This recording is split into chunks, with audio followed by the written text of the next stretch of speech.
Hi friends, అందరికీ నమస్కారం అండి. ఫ్రెండ్స్, బంటూకి భోజనము ఏమి అనేసి ఈ వీడియో. మన లక్కీకి ఇంకా వేయలేదు. ఫస్ట్ బంటూకి వేసేసి హాయ్ బంటూ కొంచెం బుద్ధి నేర్పించాలి ఫ్రెండ్స్. అది చాలా ఎగురుతుంది, వేసేంతవరకు ఆగేలేదు.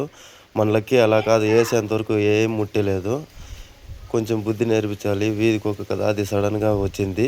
చిన్నపిల్ల బిడ్డగా వచ్చిండేది కాదు, ఇప్పుడు డైరెక్ట్గా వచ్చిండేది. లక్కీ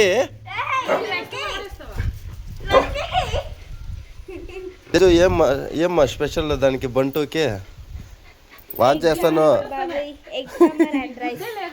ఏమ్మా. ఫ్రెండ్స్ చూడండి, 2 ఎగ్గులు ఎగ్ సాంబారు వేసి కలిపి పెట్టాము. దాంతోకేమా ఫస్ట్ గుడ్లు ఎత్తుకున్నాయి. ఒకరు ఆ రోజు కామెంట్లో అడిగారు ఫ్రెండ్స్, ఒకరైతే పాలు పగిలిపోయాయి అనేసి. మేము దాన్ని ఎలా చూసుకుంటాము అనేసి మీకు రోజు వీడియో పెడతాను. ఇంక మీదట అయితే బంటూది కూడా, మన లక్కీ బంటూ రెండింటిది వీడియో పెడతాను. అది చిన్నపిల్ల బిడ్డక మనం సాకిండేది కాదు ఫ్రెండ్స్, 1 నెల ముందర వచ్చేయండేది అంతే. అది వచ్చేసి ఏమో అను చేయి పెట్టి దాన్ని నీమే కొందరికి అది మన ఇంటితోనే ఉండిపోయింది. లక్కీ ఉండమా పాప, మా తిన్నే దానికి ఆకలి కదా. లక్కీది ఎత్తుకోరామా. లక్కీ వాన వస్తుంది.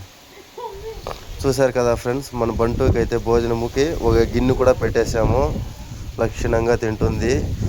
బంటు అంటే అత్తమ్మకు కూడా చాలా ఇష్టం ఫ్రెండ్స్. ఎందుకంటే అత్తమ్మ పోతా అంటే అత్తమ్మ వెనకాలే పోతూ ఉంటుంది బంటు.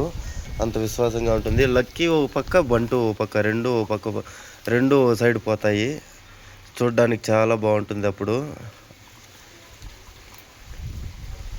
కాస్త బుద్ధి నేర్పించాలి ఇంకా కాస్త, ఎందుకంటే ఇది సడన్గా మనం వేసే వరకు ఆగలేదు. అలాగే నేర్పిస్తామండి, ఎందుకంటే మన దగ్గర ఉంది అంటే మన లక్కీ అయితే మనం వేసే వరకు దానికి చికెన్ని, మటన్ని, కబాబుని పక్కలో ప్లేట్లో ఉంటే కూడా మన లక్కీ ముట్టలేదు ఫ్రెండ్స్. నిజంగా దానికి అంత మంచి బుద్ధి ఉంది లక్కీకి, ఏమి కానీ ముట్టలేదు. బంటూకి అలాగే నేర్పిస్తాము. అలాగే ఇప్పుడు చూడండి, వాన వస్తుంది. వాన వచ్చినప్పుడు బంటు ఏడ పనుకుంటుంది అంటే మన ఆశ్రమంలో లోపల పనుకుంటుంది. లక్షణంగా పనుకుంటుంది ఫ్రెండ్స్. గేట్ ఓపెన్ ఉంటే కూడా కానీ ఎక్కడికి వెళ్ళలేదు బంటు అయితే, లోపలనే పనుకుంటుంది. ఎందుకంటే మన ఇంటి దగ్గరే ఉండిపోతుంది కాబట్టి. మంచి భోజనం కూడా పెడతాం ఫ్రెండ్స్ బంటూకి. వీడియో చివరి వరకు చూసేందుకు థ్యాంక్ యూ సో మచ్. అలాగే సబ్స్క్రైబ్ చేసుకోండి. Thank you friends.